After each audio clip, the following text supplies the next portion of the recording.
आपको याद हो 2 दिन पूर्व कांग्रेस पार्टी ने एबीजी शिपयार्ड लिमिटेड के मुद्दे को आधार बनाकर एक आधारहीन और अनर्गल भ्रष्टाचार का आरोप लगाने का प्रयास किया था। अब जो तथ्य उभर कर सामने आ रहे हैं और सीबीआई ने भी जो कल फैक्ट शीट रखी है, उसके आधार पर तो अब यह बिल्कुल साफ हो गया है कि जिसे वो सबसे बड़ा घोटाला कह रहे थे, उसकी टाइमलाइन देख लीजिए कि उसके तार कहां से जुड़ रहे हैं और किस कालखंड का है।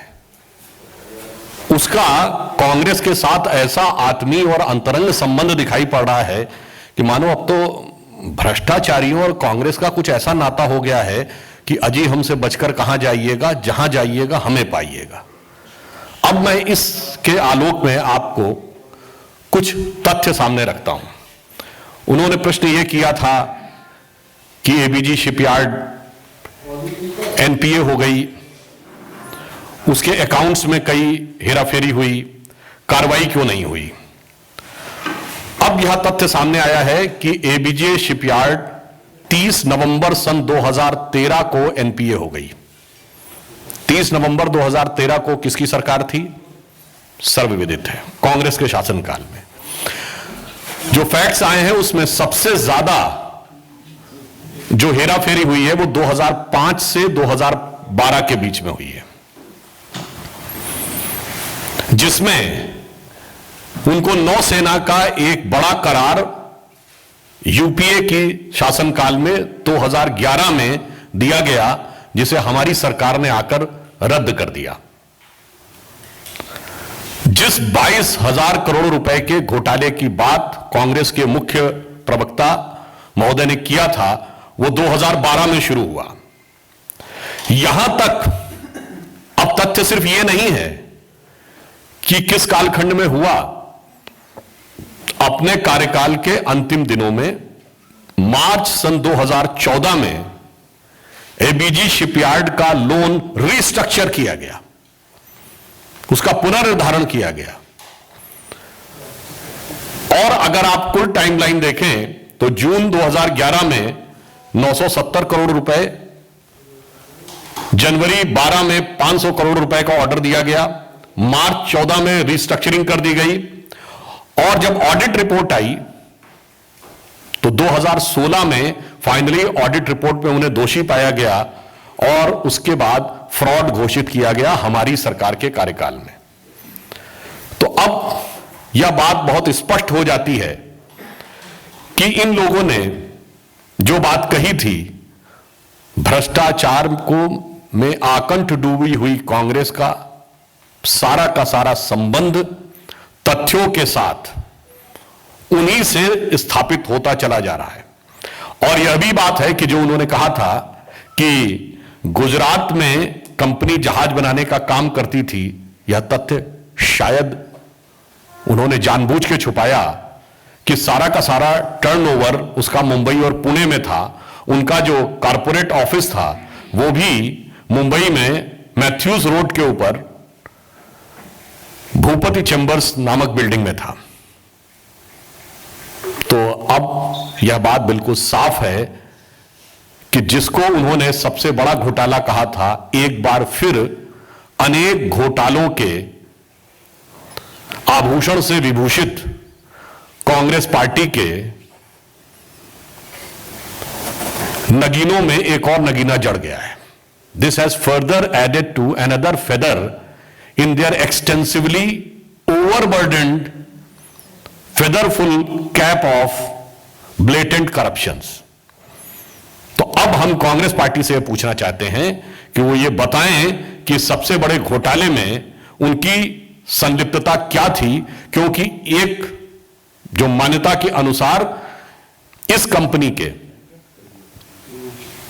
जो मालिक लोग हैं, जो प्रमोटर्स हैं, उनका संबंध कांग्रेस अध्यक्षा के पूर्व राजनीतिक सलाहकार से बहुत करीबी संबंध माना जाता था। तो अब यह बात साफ हो जाती है कि यह घोटाला कांग्रेस के ही जमाने का था। उन्हीं के जमाने में गड़बड़ियां हुई, उन्हीं के समय में हेराफेरी हुई, उन्हीं के समय में, फिर रिपीट कर रहा हूं, 30 नवंबर 2013 को एनपीए घोषित हुआ। इसके बावजूद मार्च 2014 में लोन की रिस्ट्रक्चरिंग की गई। तो अब हम ये पूछना चाहते हैं कि मोदी जी के लिए जिस प्रकार के अनाप शनाप शब्दों का प्रयोग कांग्रेस पार्टी ने किया था, अब इस घोटाले में संलिप्त लोगों के बारे में क्या वो उन्हीं चीजों को वो उनके ऊपर लागू नहीं होती हैं, यानी डॉक्टर मनमोहन सिंह और सोनिया गांधी जी की प्रॉक्सी से चलती हुई सरकार पे। तो इसलिए मैं कहना चाहता हूं कांग्रेस पार्टी के लिए कि जब कभी किसी विषय के ऊपर आरोप लगाने का प्रयास करें तो इतनी अधिक आकुलता व्याकुलता क्यों रहती है? थोड़ा सा तथ्य तो पढ़ लिया करें, थोड़ा सा गहराई में चले जाया करें और आगे से ध्यान रखें कि भ्रष्टाचार और उनके बीच में ऐसा चोली दामन का संबंध है कि एक ही पंक्ति में कहूंगा, जो आज कांग्रेस ने अपने को स्वयं एक्सपोज कर लिया है कि बुरा जो देखन मैं चला, बुरा न मिलिया कोय, जो दिल खोजूं आप ना, मुझसा बुरा न कोय। यह कांग्रेस के ऊपर यह उक्ति चरितार्थ होती है। धन्यवाद। सर एक सवाल है, मैं न्यूज इंडिया से पीछू था। सवाल यहाँ पर यह है कि चन्नी एक और प्रियंका गांधी दोनों लोग रहे आज, और वहां पर यूपी और बिहार के लोगों को पंजाब में ना घुसने की बात चन्नी ने कही है, उन्हें बाहर करने की बात कही है। बेहतर होगा यह प्रश्न, नहीं, बेहतर होगा यह प्रश्न प्रियंका जी से पूछा जाए, क्योंकि हर्ष ध्वनि में दोनों हाथ उठाकर वो भी हर्ष ध्वनि कर रही थी। और जब यह प्रश्न पूछा जाता है उनसे कि आप महिलाओं को 40% पंजाब में क्यों नहीं कहा जाता, उत्तर प्रदेश की प्रभारी है। मगर जब प्रधानमंत्री जी की सिक्योरिटी के बारे में बात आती है तो चन्नी जी उनको ब्रीफ करते हैं, और जब यह विषय आती है तो बगल में खड़े होकर वो हर्ष ध्वनि कर रही हैं। और अखिलेश यादव जी उन ममता जी के साथ खड़े जिन्होंने कहा था कि यूपी के लोग जो कि गुंडागर्दी करते हैं वो आकर बैठ गए। इससे बहुत साफ है उत्तर प्रदेश की जनता इन सारी चीजों को देख रही है और उचित समय पर माकूल जवाब देगी। सर दो सवाल, एक तो आज की प्रेस कॉन्फ्रेंस से जुड़ा हुआ कि आप क्या कहेंगे कि एपीजे जो शिपयार्ड है उसमें घोटाला हुआ था और एक कांग्रेस के समय में हुआ था, जबकि कांग्रेस देखिए, दूसरा सवाल सर है कि एक बयान आया है अभी कुमार विश्वास का, जो कह रहे हैं कि केजरीवाल उनसे कहा करते थे कि वो या तो पंजाब या फिर एक स्वतंत्र राष्ट्र के प्रधानमंत्री, इस तरह का बयान है। देखिए, जो एबीजे शिपयार्ड के विषय में यह तथ्य हम लोगों ने इसलिए कहा कि जब इन्वेस्टिगेटिंग एजेंसीज के द्वारा प्राइमा फेसिया इन्वेस्टिगेशन के बाद जो फैक्ट सामने आए हैं उसमें डेट्स के साथ यह चीजें सामने आई हैं, तो अब बिल्कुल यह शीशे की तरह साफ है कि यह सारा घोटाला कांग्रेस के शासनकाल में हुआ था। कार्रवाई हुई है तो हमारे जमाने में, फ्रॉड घोषित ऑडिट होकर फाइनली एनपीए हमारे जमाने में, फ्रॉड घोषित होकर कार्रवाई हमारे जमाने में, और भ्रष्टाचार कांग्रेस के जमाने में, जो लगभग भारत के सभी घोटालों में रहा है।